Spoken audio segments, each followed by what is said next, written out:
کیا گئے کہ رونق ہستی چلی گئی۔ معزز علماء کرام، محترم بزرگوں اور بھائیوں، حضرت مولانا رحمۃ اللہ علیہ جامع مسجد کی بھی زینت تھے، مدرسے کی بھی زینت تھے، عیدگاہ کی بھی زینت تھے، جمعیت علماء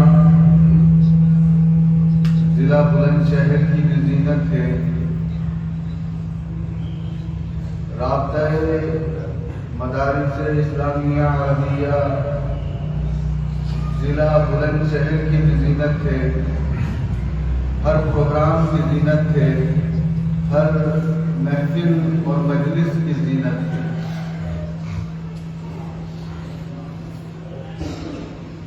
مولانا کے چلے جانے کے بعد یوں محسوس ہو رہا ہے کہ جیسے سارے شہر کی رونق ختم ہو گئی، بچھڑا کچھ اس ادا سے خود ہی بدل گئی، ایک شخص سارے شہر کو ویران کر گیا۔ ایسا لگتا ہے کہ حضرت مولانا رحمۃ اللہ علیہ کو اللہ تبارک و تعالی نے مسند صدارت کے لیے منتخب کروا دیا۔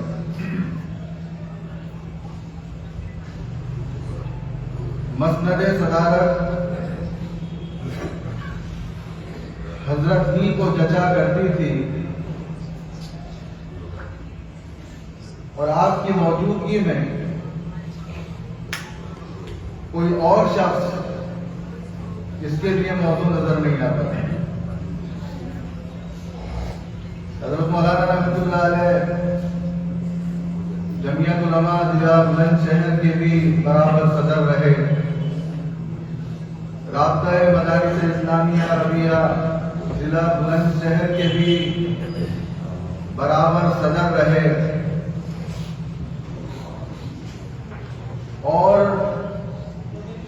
بڑی خوش اسلوبی کے ساتھ اپنی ذمہ داریوں کو نبھاتے رہے۔ جمعیت علماء ضلع بلند شہر کی سرگرمیوں میں اپنی معذوریوں کی وجہ سے ذاتی طور پر زیادہ تر حضرت رحمۃ اللہ علیہ شریک نہ ہو سکے، لیکن اپنے مفید مشوروں سے اور رائےوں سے برابر نوازتے رہے۔ حضرت مولانا رحمۃ اللہ علیہ کو اللہ تبارک و تعالی نے اپنے نزدیک بھی مقبولیت کا مقام عنایت فرمایا تھا، اور لوگوں کے نزدیک بھی مقبولیت کا مقام عنایت فرمایا۔ اللہ تبارک و تعالی کے نزدیک حضرت مولانا رحمۃ اللہ علیہ خود بھی مقبول تھے، اور آپ کے کام بھی مقبول تھے۔ چنانچہ جامع مسجد کے قریب ہی میں ایک مرتبہ دوران تعمیر ایک شخص نے یہ خواب دیکھا کہ جناب رسول اللہ صلی اللہ علیہ وسلم اس کے خواب کے اندر آئے ہیں اور یہ فرما رہے ہیں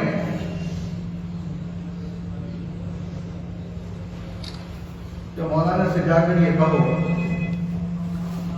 کہ وہ زیادہ پریشان ہو.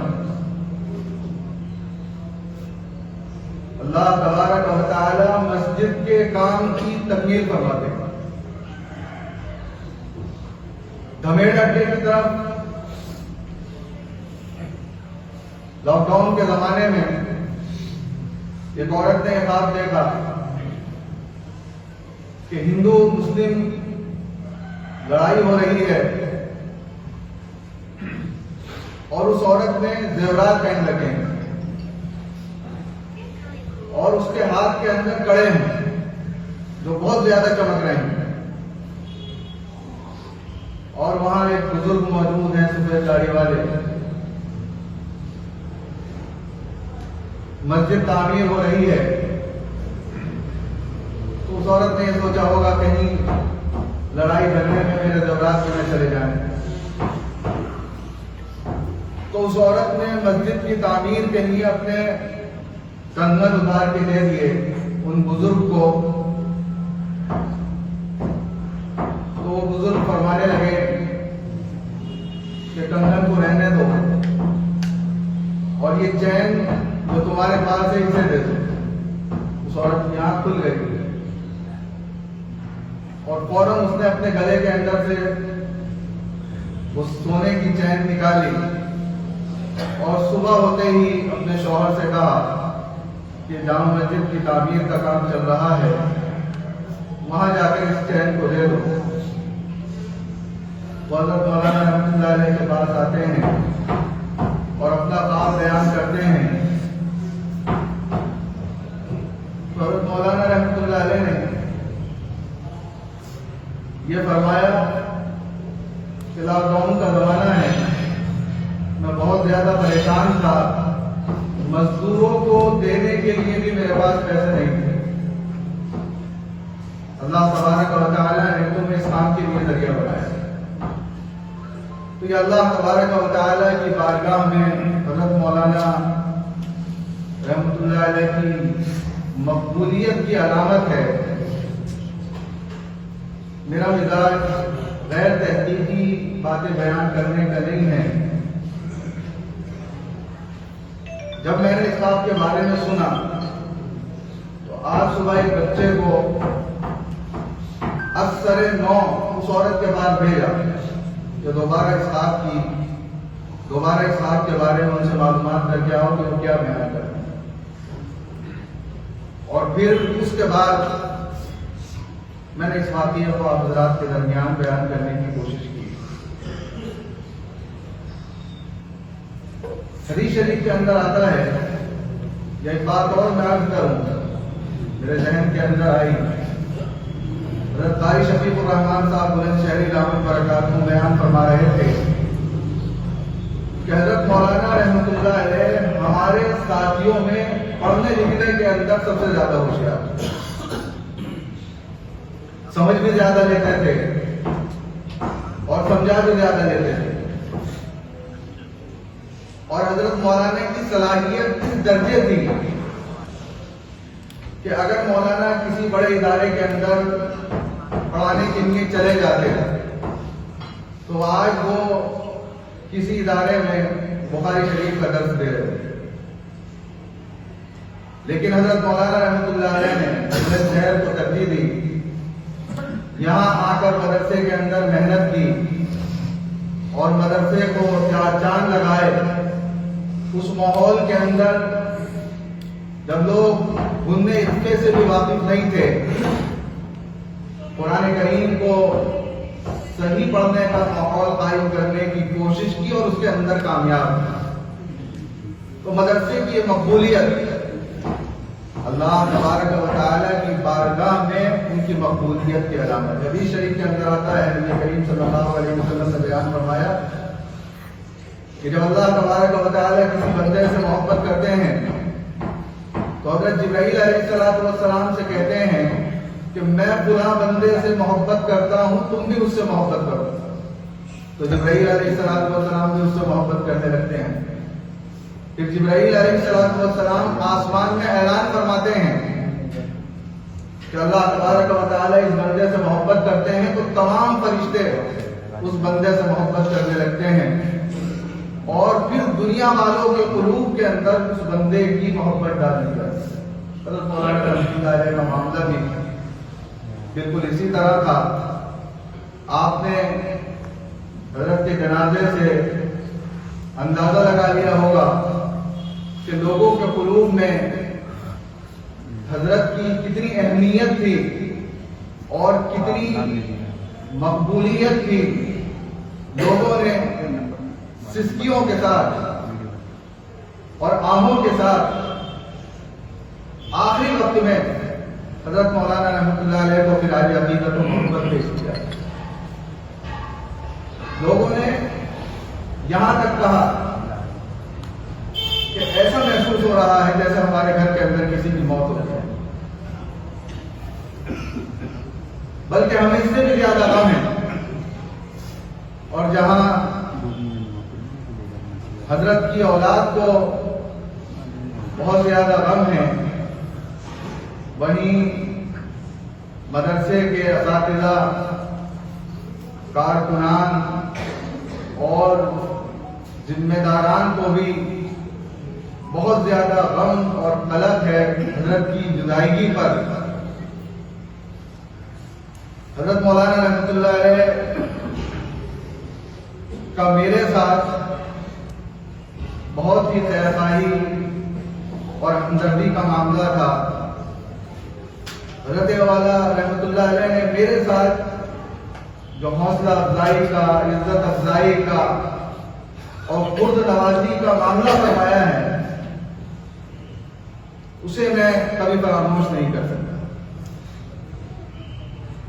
اور میرے پاس الفاظ نہیں ہیں اپنے جذبات کی اور احساسات کی ترجمانی کے لیے۔ بس اتنا کہنا چاہوں گا، العین تدمع والقلب یحزن وانا بفراقک یا مولانا لمحزون۔ ایک دو باتیں اور بیان کر کے میں اپنی بات کو ختم کرتا ہوں۔ حدیث شریف کے اندر آتا ہے، نبی کریم صلی اللہ علیہ وسلم نے بیان فرمایا، اذکروا محاسن موتاکم، کہ تم اپنے مردوں کی، جانے والوں کی خوبیوں کو بیان کرو، یہ ان کا حق ہے۔ دو چار باتیں اس عنوان سے بہت جلدی بیان کر کے میں اپنی بات ختم کر رہا ہوں۔ تازہ جو ایک باتیں ہیں جو طالب علم بطور خاص حضرت مولانا کی خدمت میں لگا ہوا تھا، اس سے ایک دن حضرت بالا یہ فرمانے لگے کہ ذکر کے بغیر تو میری روٹی بھی ہضم نہیں۔ حضرت مولانا رحمۃ اللہ علیہ شیخ طریقت حضرت مولانا عبد الرحمان صاحب گلاوٹی دامت برکاتہم کے اجل خلفاء میں تھے، اور آپ حضرات کو یہ بات معلوم ہونی چاہیے، حضرت رحمۃ اللہ علیہ کو چاروں سلسلوں کے اندر اجازت بالبیعت حاصل ہے، اور آخری وقت کے اندر اس کی برکتیں بھی ظاہر ہوئی۔ وفات سے ایک روز پہلے حضرت رحمۃ اللہ علیہ حضرت مولانا اسامہ صاحب دامت برکاتہم مفتی مدرسہ فرقانیہ قاسم المعارف بلند شہر سے یہ فرمانے لگے، یارے اسامہ، یارے مولانا اسامہ، رات کو ہمارے پاس محبوب العلماء والصلحاء حضرت مولانا پیر فقیر ذوالفقار نقشبندی صاحب نور اللہ مرکزہ، اسی طرح مفتی درباری خان صاحب رحمۃ اللہ علیہ، صافے والوں کی ایک جماعت کے ساتھ تشریف لائے تھے اور یہ فرما رہے تھے کہ مولانا چلو. اسی طریقے سے ایک بات یہ بیان فرمائی کہ حضرت رحمت اللہ علیہ کا مستقل معمول یہ تھا اپنی پوری زندگی کے اندر. حضرت رحمت اللہ علیہ رات کو نبی کریم صلی اللہ علیہ وسلم کو اور اپنے والدین کو ایصال ثواب کیا اور اس بچے سے بلال اس کا نام ہے بطور خاص میں حضرت مولانا کی خدمات کی ہیں. یہ فرمانے لگے کہ بیماری میں اس معمول کے اندر کوتاہی ہوگی ورنہ پوری زندگی میرا ایک معمول رہا ہے کہ میں نے رات کے اندر نبی کریم صلی اللہ علیہ وسلم کو بھی ایصال ثواب کیا ہے اور اپنے والدین کو بھی ایصال ثواب کیا ہے. بہرحال مولانا کا اس دنیا سے چلے جانا ایک بہت بڑا نقصان ہے اور آپ کے جانے سے ایک ایسا خلا پیدا ہوا ہے جس کی بھرپائی بہت زیادہ مشکل ہے. بس اسی پر میں اپنی بات کو ختم کرتا ہوں. تیرے بغیر سہنے گلستان بھی ہے اداس, تیرے بغیر سہنے گلستہ بھی ہے اداس. اب کے بہار آئی مگر رنگ کو کیوں نہیں. باقی جزاکم اللہ